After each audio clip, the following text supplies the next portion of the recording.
श्री कृष्ण कन्हैया लाल की जय। श्री निजानंद स्वामी की, श्री प्राणनाथ प्यारे की। महामत देखे विवेक सो, हक वस्त्र और भूषण, सब अंग शोभा अंग की, जो दिल रुआए रोशन। ज्यों दिल रुआए रोशन। श्री कृष्ण कन्हैया लाल की। 19वां प्रकरण पूर्ण ब्रह्म परमात्मा के यौवन, उनकी पूर्णता, तो उसमें अपार जोश होता है। तो उस जोश का और उसके साथ में उनका मुखारविंद, और मुखारविंद के साथ साथ में बीड़ा, और उस समय के कैसा दिखाई देता है ऐसी छवि, उनका विवरण इस प्रकरण के अंतर्गत दिया गया है। फेर फेर पट खोले हुकुम, निस्वत जान रोहन। कहते हैं कि अक्षरातीत धामधनी का आदेश है ना, वो बार बार पट को खोल देता है। क्यों? ब्रह्मात्माओं को पूर्ण ब्रह्म परमात्मा की अंगना समझ करके उनके हृदय में तो किसी प्रकार का पट नहीं होना चाहिए, ऐसा सोच करके उस पट को हटा देता है। अब ये भी कैसा होता है कि ये पट बार बार आता है, फिर हटाते रहते हैं। तो जैसे हटा करके पूरा हो जाए फिर तो कोई बात नहीं है, किंतु तो बार बार आवरण ढकने के लिए प्रयत्न करता रहता है। हक मुख अंग इश्क के ले देखिए, अरसा अंग तन। जब पट दूर हो जाएगा तो पूर्ण ब्रह्म परमात्मा के मुखारविंद का प्यार, तो इसको लेकर के पूर्ण ब्रह्म परमात्मा के पूरे स्वरूप के दर्शन करो, ऐसा करके कह रहे हैं। हक वर्णन जिमी सुपने, हुकुम है कया नेक सोए। पूर्ण ब्रह्म परमात्मा का वर्णन इस भूमि में किया है तो अक्षरातीत धामधनी के आदेश से ही, फिर भी यहाँ के अनुरूप थोड़ा कहा गया, अब यह ज़्यादा नहीं बताया जा सकता। हक इश्क एक तरंग से, रूह निकस न सके कोय। वैसे देखा जाए तो पूर्ण ब्रह्म परमात्मा के प्रेम का तरंग वो तो चारों तरफ फैले हुए हैं, तो उनमें से एक छोटे से तरंग में भी ये आत्मा वो उसमें वो जाती है ना, डुबकी मारती है, तो तरंग तो इधर से उधर ले जाती है ना। तो इस तरह से आत्मा तो वहीं इधर उधर घूमेगी, उससे बाहर निकल ही नहीं सकती है। जैसे समुद्र में, समुद्र के तरंगों के चपेट में कोई आ जाए तो फिर वो बाहर नहीं निकलता, तो उसी में ही तो गोता खाता रहता है। तो ये आत्मा भी तो उसमें वो झूलती रहती है, उससे मस्त रहती है। कहने का तात्पर्य यह है, थोड़ा सा भी उसको मिले तो उसमें वो मस्त रह जाती है। सुंदर मुख मासुक का और अंग सवे सुंदर। पूर्ण ब्रह्म परमात्मा का मुखारविंद बड़ा सुंदर है, तो इसके साथ साथ उनके अंग प्रत्यंग सभी सुंदर है। सो क्यों छूटे आशिक से जब चुभे हैड़े अंदर। ऐसा स्वरूप पूरे अंग प्रत्यंग जब ब्रह्मात्माओं के हृदय में अंकित हो जाते हैं तो फिर वो उनसे छूटते नहीं हैं। क्यों कहूँ मुख की सलू की। पूर्ण ब्रह्म परमात्मा के मुखमंडल की सुंदरता का क्या वर्णन करें। और क्यों कहूँ सुंदरता, तो सलू की तो और सुंदरता तो ये एक जैसी बातें हैं बनावट के हिसाब से। तो उसमें वो ये सलू की ऐसा कहा, वो भी सुंदरता ही है। उसकी क्या बात बताएं। ए आशिक जाने माशुक की, जिन घट लगे ए घाय।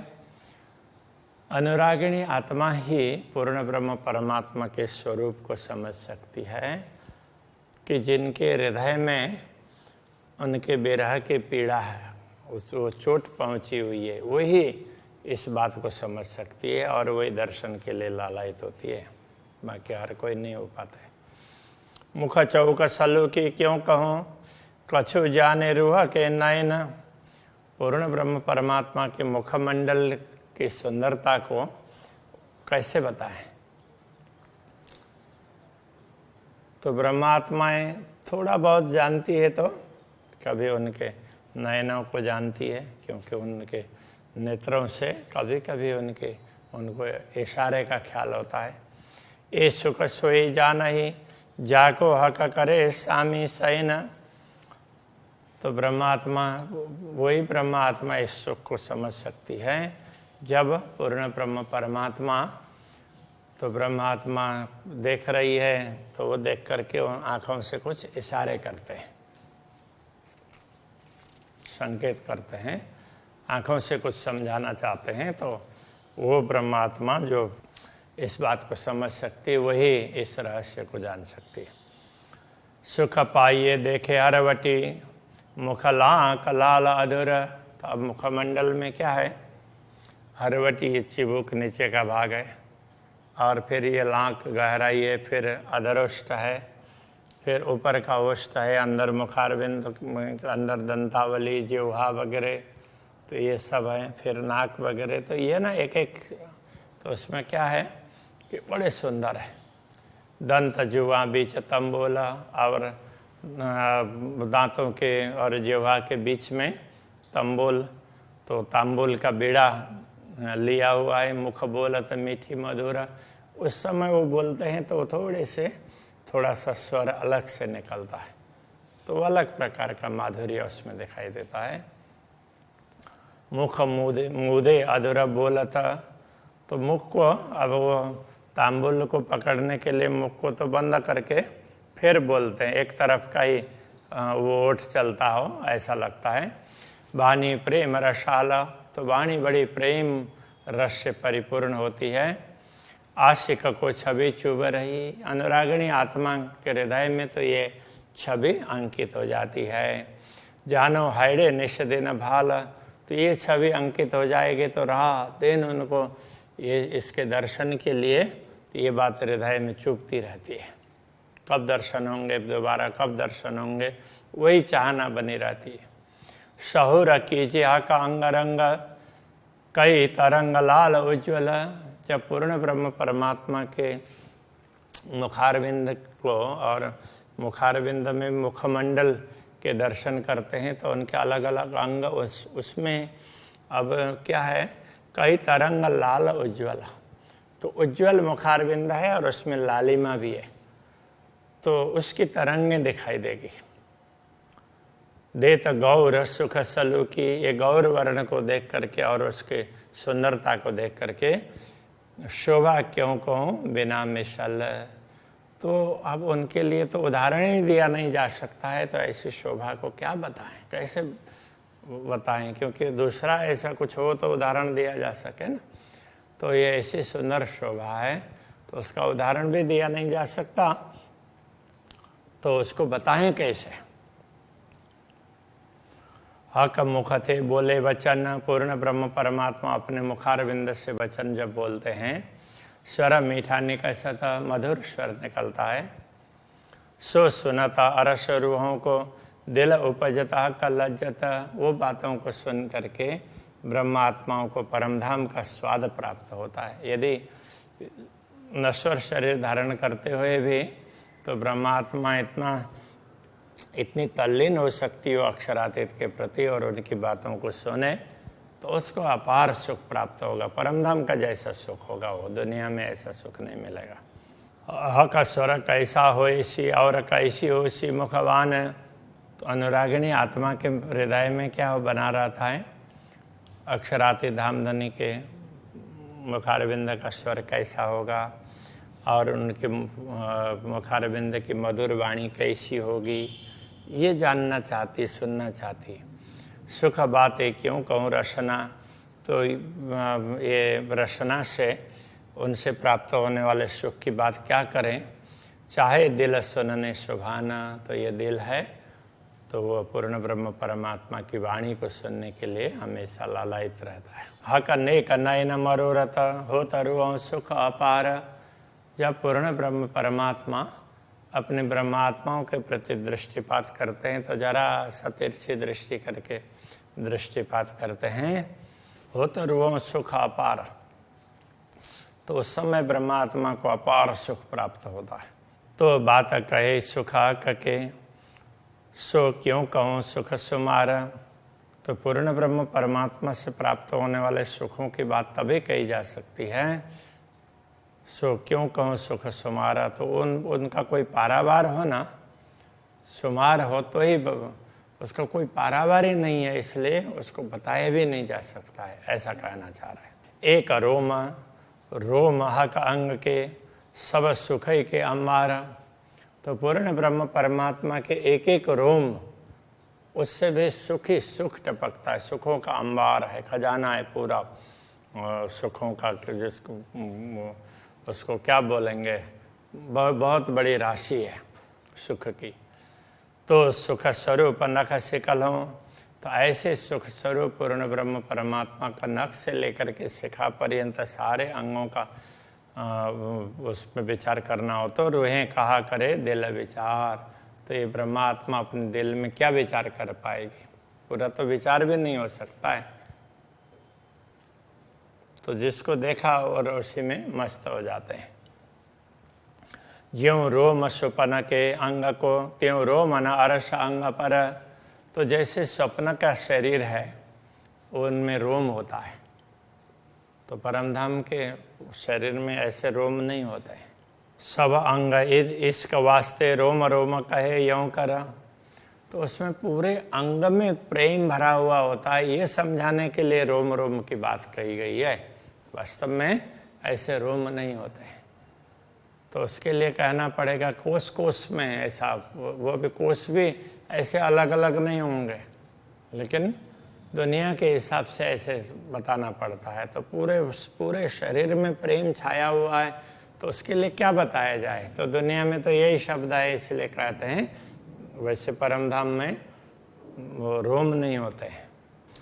अरस पशु या जानवर रोम हो तिना अंग। परमधाम में पशु या पशु पक्षी उनके रोम होते हैं, उनके अंगों में। रोम न रूहों अंग पर रूहों अंग जानो अरस नंग।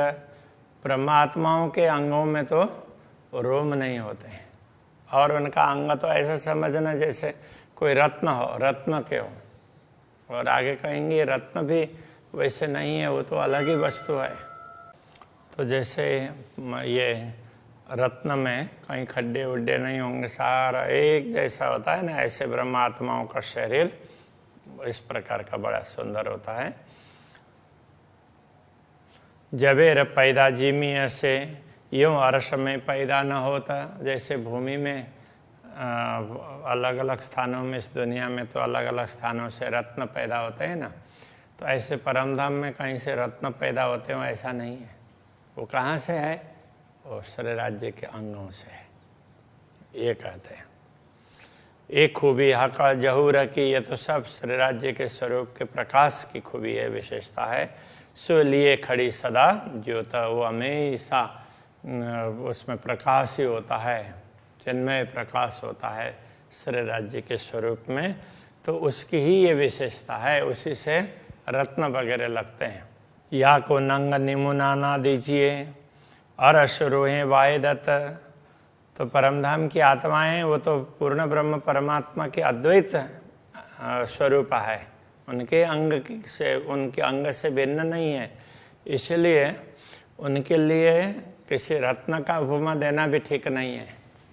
तो अब क्यों दिया जा रहा है, इन्हें मिसाल न कोई ला गई, इनके लिए दूसरा कोई उदाहरण लगता ही नहीं है इनके लिए। जाकी हका आदि जात अनश्वत, जिनका जो पूर्ण ब्रह्म परमात्मा के अंग ही हैं, तो उनसे अलग है ही नहीं, इसलिए उनके लिए तो रत्न का उदाहरण देना वो भी ठीक नहीं होता है, उनके लिए ऐसा कोई उदाहरण लगता ही नहीं है। जो देव निमुना अरस का तो रो लगत न कोई बात। यदि परमधाम के किसी किसी भी वस्तु का उदाहरण देते हैं तो भी ब्रह्मात्माओं को उनके लिए ब्रह्मात्माओं के समान वो नहीं हो सकते, क्योंकि ब्रह्मात्माओं के अंग से वो सब है, परम धाम है। रुए अंग हादि अंग का जाता। देखो ब्रह्मात्माएं तो श्री श्यामा जी के अंग स्वरूपा है और श्री श्यामा जी पूर्ण ब्रह्म परमात्मा की अंग स्वरूपा है, तो उनको परमधाम के दूसरे दृश्यों का उदाहरण नहीं दिया जा सकता, उनको तो श्यामा जी और राज्य का ही उदाहरण दिया जा सकता है, तो उधर से संबंधित है। तीर्थ छाड़ने का जो मुशक्कत, अब वो बता दिया कि कैसे समझना चाहिए, तो अब तो उनके स्वरूप की सुंदरता की बात कर रहे हैं। तीर्थ छाड़ने का जो मुखशत सो डार मार डारत मुतलक, तो तिरछी दृष्टि करके श्री राज्य जब मुस्कुराते हैं तो ब्रह्मात्मा तो उनके प्रेम में ओतप्रोत हो जाती है, तो मानो वो घायल हो गई हो, उनको दूसरा कुछ दिखता ही नहीं है, बस उसी में वो मस्त हो जाएंगे। जो कदी सनमुख होए यौं रूह सो, तो क्यों जीवे रुआ आशिक। यदि यही स्वरूप ब्रह्मात्मा को हमेशा दिखने लग जाए सम्मुख में, तो क्यों जीवे रुआ आशिक, तो अनुरागिणी आत्मा तो कैसे वो उसमें जी पाएगी। तो ये दुनिया के लिए कह रहे हैं, तो शरीर कैसे धारण कर पाएगी। ऐसे स्वरूप के दर्शन कर लिया तो परमधाम की आत्मा है वो भी प्रेम में ओतप्रोत हो जाती है, तो फिर ये आत्मा तो कैसे जी पाएगी, उसको तो ये शरीर धारण ही नहीं कर पाएगी, छोड़ करके अपने मूल में जागृत हो जाएगी, ये कहना चाह रहे हैं। आशिक अटके सब अंगों देख देख रूप सलूक, अनुरागिणी आत्मा पूर्ण ब्रह्म परमात्मा के रूप की सुंदरता देख कर करके जिन जिन अंगों को देखती है बस उसी में उनकी दृष्टि स्थिर हो जाती है। फिर अक्षराते धामधनी चाहते हैं, फिर दूसरा अंग दिखाते हैं, बाकी जो देखा उसी में वो मस्त हो जाएंगे। ये नेक अंग के सुख में रुआ हो जाता टूका टूका, किसी एक अंग के छोटे से एक अंग के सुख में ही तो ब्रह्म आत्मा तो उसी में टूक टूक हो जाती है, तो उसी से ओतप्रोत हो जाती है, उसी प्रेम में मस्त हो जाती है। सब अंग देखे रस भरे प्रेम के सुख पूर्ण, सारे अंग ये रस से परिपूर्ण है, पूर्ण ब्रह्म परमात्मा के ऐसे ही दिखते हैं। प्रेम के सुख पूर्ण, वो प्रेम सुख से पूर्ण है, प्रेम ही प्रेम भरा हुआ है। रुआ सोई जाने जो देखई ए पीवत रस मोमिन, तो जो इन दृश्यों को देख सकती है वही आत्मा इस रहस्य को समझ सकती है। तो ब्रह्मात्मा तो इसी रस को पीती रहती है, इसी प्रेम रस को, और मस्त रहती है।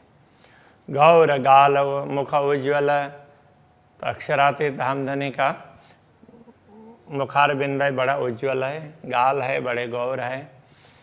माए गहरी लाल कले, और मुखार बिंद में भी अदरुष्ट और उसमें भी वो गहरी लालक, मतलब ये केवल उसमें नहीं पूरे मुखमंडल में लालिमा है, तो कहीं अब ओष्ठ में गहरी होगी, गाल में थोड़ी गहरी होगी, बाकी मूल में दूसरी जगह पर थोड़ा कम, इस तरह से नहीं बड़ी सुंदर होगी।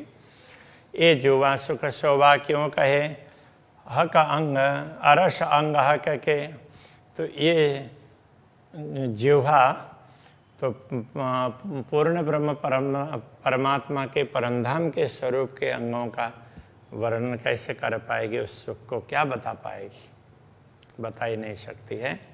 रूह आशिक जिना अंग अटकी, अनुरागिणी आत्मा अक्षरातीत धामधनी के स्वरूप को देखते हुए जिन अंगों में अटक जाती है, छूटा तनाई क्यों कर, उससे वो हट नहीं सकती, तो उसमें वो देखते देखते वो उसमें खो जाती है, ये कहने का तात्पर्य है।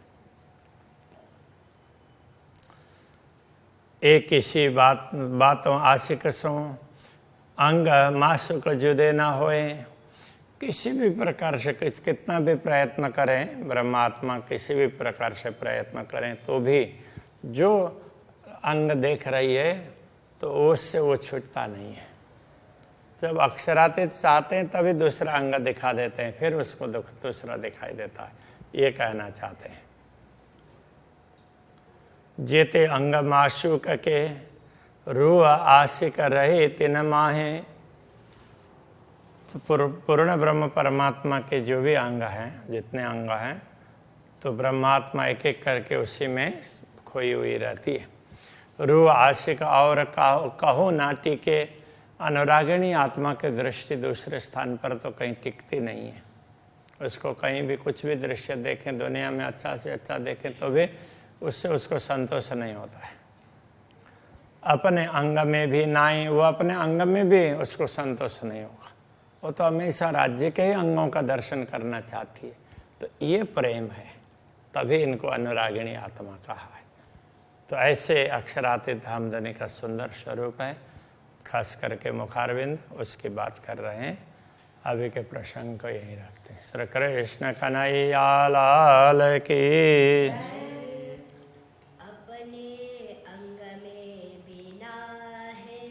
अपने अंग में भी ना है,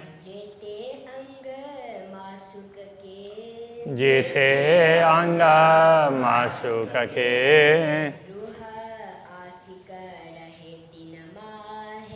रूह आशिक रहे तिन माहे।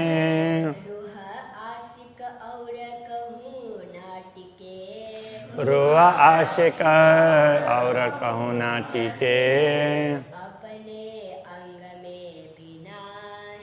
अपने अंग में भी ना है,